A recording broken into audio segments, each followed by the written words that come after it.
Merci. Donc, bonjour à tous et à toutes.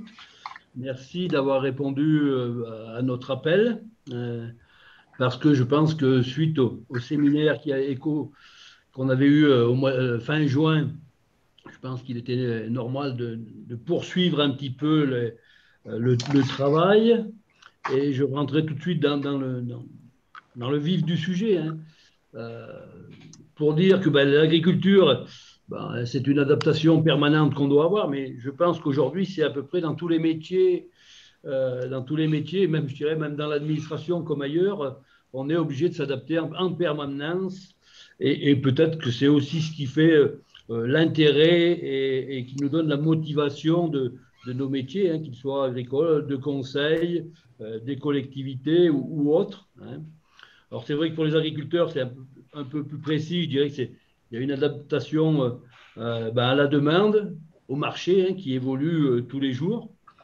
On l'a vu cette année, il y a eu aussi une adaptation à la météo, hein, qui a été un peu différente des autres années. Il a fallu s'adapter, il a fallu changer un certain nombre de nos pratiques par rapport à cette météo. Il y a une adaptation aussi aux politiques publiques, hein. On va arriver dans la nouvelle PAC. Là aussi, il faudra s'adapter. Il faudra adapter un peu nos exploitations. Il faudra s'adapter un petit peu aux nouvelles réglementations, hein. Et puis, quelque chose qui fait du bruit, c'est le changement climatique, hein. Je ne sais pas si c'est changement ou dérèglement, mais là aussi, c'est tous ensemble, en y travaillant, qu'on apportera et qu'on trouvera des solutions pour adapter nos exploitations, qu'elles soient en végétal ou en animal. Et puis, il y a cette adaptation au changement sociétal qu'il faut aussi prendre en compte dans nos réflexions. Alors, vous le voyez, les agriculteurs, on doit concilier le court terme, le long terme, et en passant un peu par du moyen terme. Et ces périodes, on peut toujours dire qu'elles vont être complexes, mais moi qui m'approche plutôt de la fin que du début, en 35 ans de carrière, des adaptations, on en a fait, et je pense qu'on les a toutes un peu, comment je dirais, on les a toutes un peu, on était toujours hésitant avant de se lancer, et finalement, on voit qu'on a pris des virages, qu'on s'est adapté, que l'agriculture d'aujourd'hui, ce n'est pas celle d'hier, mais ça sera encore moins celle de demain en termes de culture, en termes d'élevage. Et là, je suis persuadé aujourd'hui que les agriculteurs, ils seront capables, les jeunes, par les formations qu'ils reçoivent, par la formation continue aussi, qu'on sera capable de s'adapter à tous ces changements qui sont pour moi nécessaires, parce qu'on ne peut pas toujours vivre avec le passé, hein. Voilà. Voilà un petit peu ce que je voulais vous dire. Et ces changements, ils seront aussi par l'accompagnement des projets collectifs, hein, qu'ils soient GI2E ou autres, hein.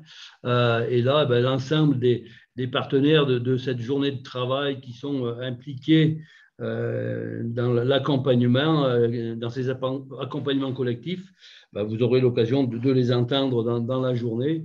Je pense que c'est bien qu'au niveau régional, on travaille en partenariat pour pouvoir faire avancer l'ensemble des agriculteurs et donner nos conseils aussi aux collectivités.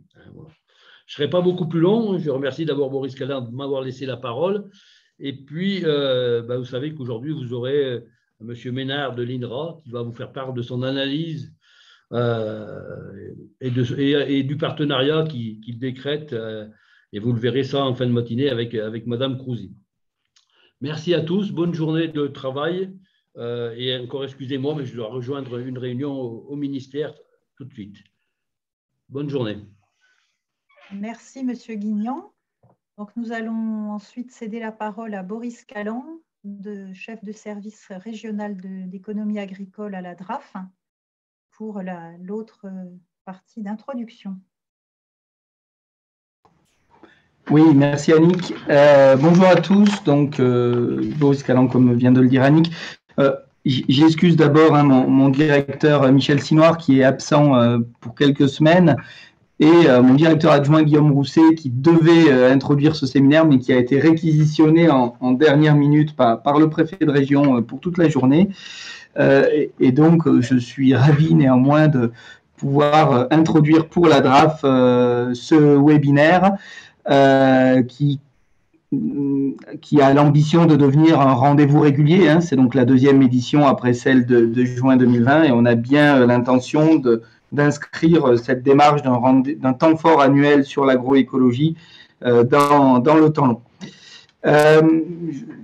Je serai rapide vu la densité du programme après, mais voilà, je voulais remercier le président Guignan qui a bien rappelé à la fois le contexte et puis avec une approche quand même optimiste hein, de cette situation et de ce qui nous attend. Et c'est important de considérer que ce qu'on peut considérer comme des défis multiples, c'est aussi une source de stimulation, d'épanouissement et de démarche positive et non pas qu'une source d'inquiétude qui est légitime aussi.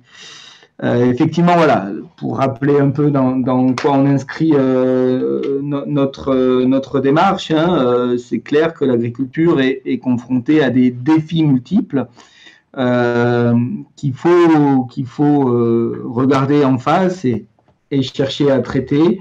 Il y a le défi du revenu qui revient régulièrement, il y a le défi climatique qui est un défi immense, hein, c'est clair, on le sait tous, le défi environnemental. Il y a aussi la question du renouvellement des générations, hein, qui est un défi que l'on sait majeur pour les prochaines années. Il y a aussi, disons-le, hein, il y a aussi le défi, on va dire, de l'épanouissement du monde agricole, parce qu'on a aussi des sujets autour du mal-être en agriculture.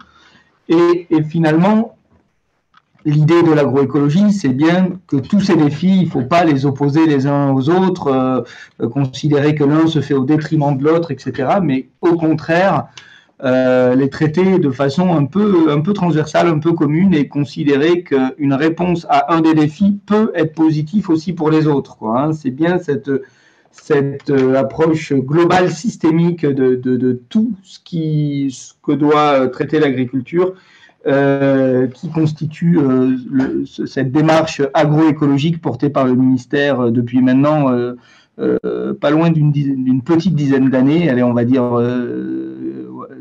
7-8 ans, pour aller vers ce qu'on appelle classiquement la triple performance, c'est-à-dire d'allier la performance économique, sociale et environnementale.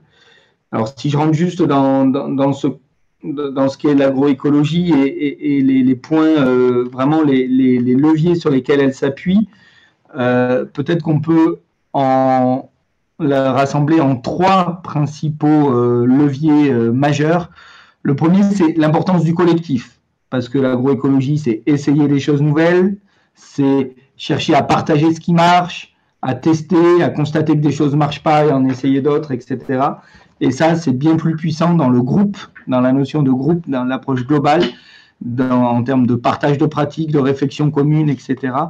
Et on a un dispositif phare pour ça, qui sont les collectifs agroécologiques, donc notamment les GI2E, hein, les groupes d'intérêt environnementaux et économiques, mais aussi les groupes éco-phyto qui sont plus ciblés sur la question de la sortie de la dépendance aux produits phytosanitaires.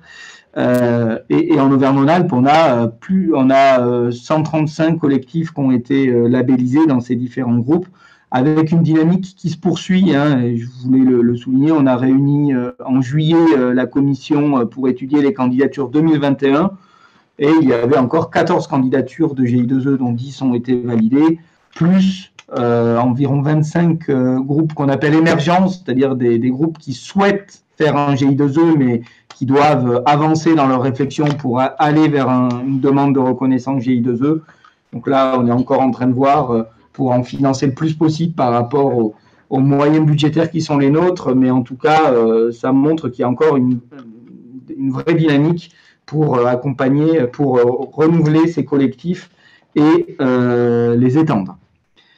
Le deuxième point fort de l'agroécologie, c'est le décloisonnement et c'est le travail des différents univers ensemble, à la fois des différents partenaires agricoles, mais aussi de la recherche, du développement, de la formation, de l'expérimentation, pour assurer un peu les transmissions entre ces mondes, que les travaux de recherche profitent bien au monde agricole et que l'expérience du terrain, l'expérience agricole alimente bien les travaux de recherche.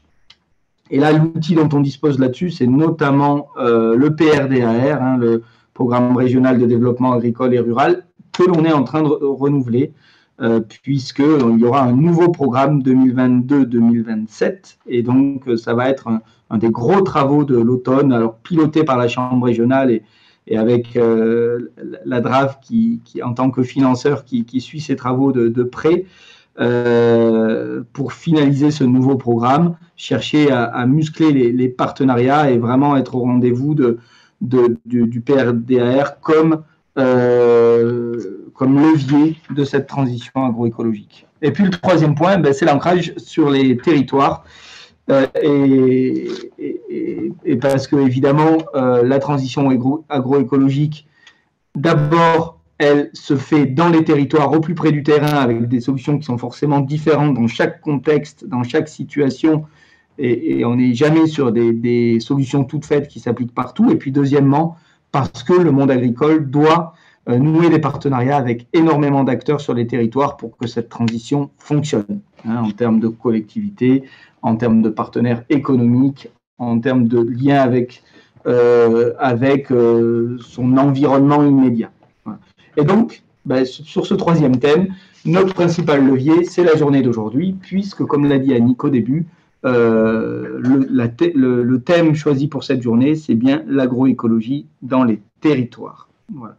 Donc, je vous remercie d'être venus nombreux. On a 160 inscrits, alors on a pour l'instant presque une centaine de connexions, on va en avoir un qui vont continuer ces prochaines minutes. En tout cas, pour nous, c'est une vraie satisfaction qu'il y ait une mobilisation autour de cette journée.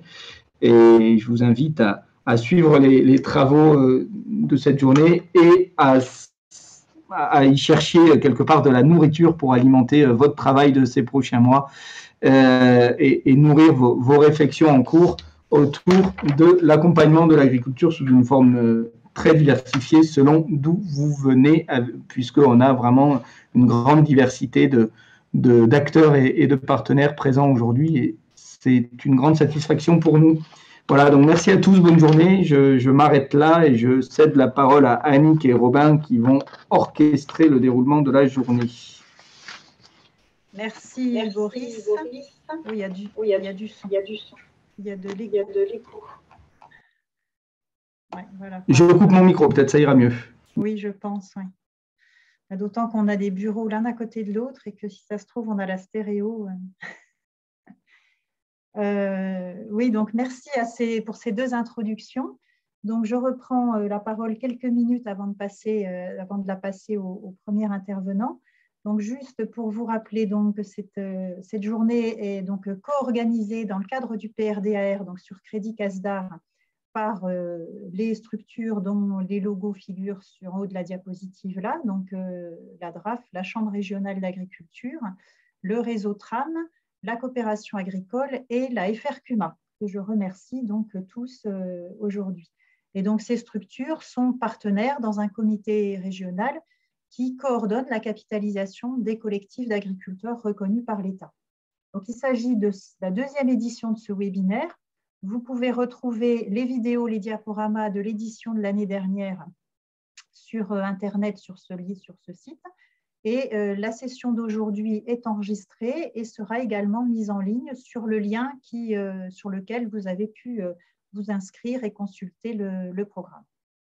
Donc très rapidement, vous pouvez également, tous les collectifs qui vont témoigner cet après-midi, mais également tous les autres qui sont reconnus ou ont été reconnus par l'État dans le cadre des dispositifs GI2E ou groupe Ecophyto, vous pouvez les retrouver sur ce nouveau site internet, alors nouveau par rapport au webinaire de l'an dernier, puisque ce site a été lancé en janvier dernier, et vous pouvez rechercher donc les collectifs sur une carte ou avec des mots-clés.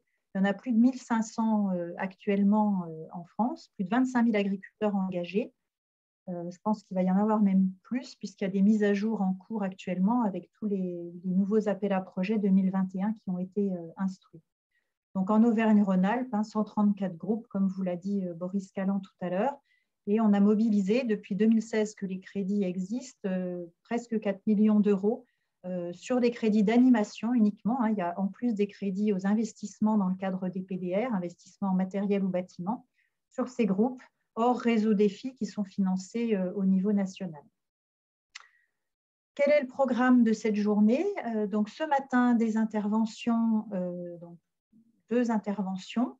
Une intervention, je dirais, de cadrage par M.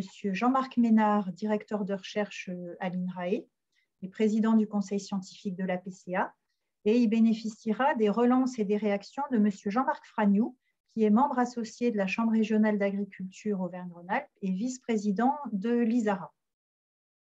Nous aurons, après une séance de questions-réponses, une deuxième intervention, celle de Christelle Cousy, responsable de projet à l'IDEL, qui sera une intervention davantage méthodologique autour des partenariats. Et Christelle Cousy nous donnera des repères sur ces partenariats dans le cadre d'une dynamique de projet agroécologique. Cet après-midi, je détaillerai le programme plus amplement cet après-midi.